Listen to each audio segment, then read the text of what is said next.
Well, don't know about you, but I'm been pretty fed up with all this doom mongering on YouTube. If you check out France, you see all these thumbnails saying France is burning, France is dying, France is going left wing, or France is going right wing. The thing is, most of it is clickbait. And quite a lot of it is done by faceless AI channels, aren't even based in the country. The thing is, politics in France aren't as straightforward as other countries. I'm not here to fly any particular political flag. I just want to explain the system and why it's not as bad as it sounds. If you want to try and compare systems, I suppose to a certain extent you could say America is a great big offshore powerboat. You just get in it, point in a direction, throw the throttle down and zoom off in a given direction until you either crash or burn. And the UK, a bit like these electric riverboats. You actually hire them for an hour, set off downriver for half an hour, then you have to turn around and head back to port in the opposite direction. Quite chugging along, but not actually getting anywhere. And then you have France, which is like a great big steamboat trying to navigate upriver against the rapids. So it's not just the boat doing the work, it's the whole crew. Let me explain. In order to understand French politics, to start with, you need to understand the beginnings of the process. French elections are actually done in two stages. First round, where basically everyone on their dog starts a political party and jumps in for their chance. Then after that is the second round, where the top two contenders are actually put up against each other to see who gets the most votes. So yes, it is a majority vote wins, but the thing is, the large majority of the majority voters are probably voting against the other party as opposed to voting for their party. So whoever is elected has already got most of the population against them. So the captain is at his will, and he goes ahead and chooses his cabin crew, which is basically what the French call les Élysées, equivalent to the White House or number 10 if you wish.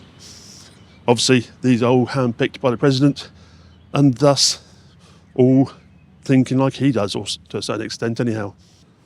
Then you actually have what could be considered the deck crew, all 577 members of them, all chosen by the landlubbers. This boat is completely unstable. So quite a melting pot of ideas, including a few pirates who actually only aim is to try and sink the boat while it chugs along. So once the captain's made a decision, he has to put it to his cabin crew. And of course, they're all in agreement because they're all there to be nice to the captain. But in this system, in France, it also has to run by the deck crew. And that can be a mixed reception. But it's not even that easy, because besides the deck crew, there's the engine crew as well. This is what we call the Senate. Basically, they're the engine crew, there to make sure everything runs smoothly and the engine doesn't break down. Very much behind closed doors, but still there.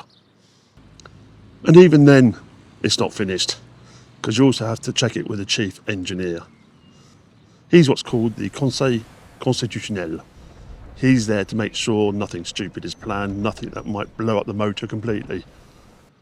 So, from the captain at his will, down through the cabin crew, to the deck crew, to the engine crew, and finally the chief engineer, that's a lot of people deciding what happens.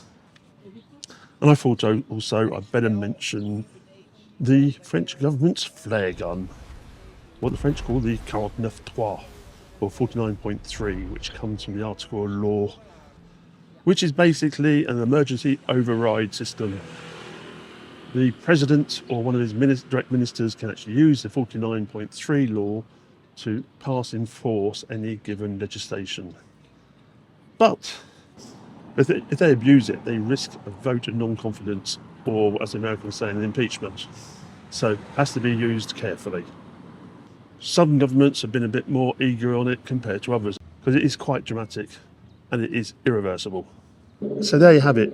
When you see all these scaremongers saying France is doomed because of politics, it's not so doomed. It'll just chug on in the same way, because as soon as anyone radical does anything radical, the rest of the government vote against it and put a stop on it. So yes, maybe the right wing might get through the next election, maybe the left wing will get through. Doesn't really change anything here, because most of the government are not the party which got through. The French system is full of checks, weights and counterbalances. Everything has to be thought through very carefully, and thus things move very slowly, which in a way is nice. So even if an extreme left, right or whatever party gets in, they may be holding the wheel, but they're not the desk crew and they're certainly not the engine crew.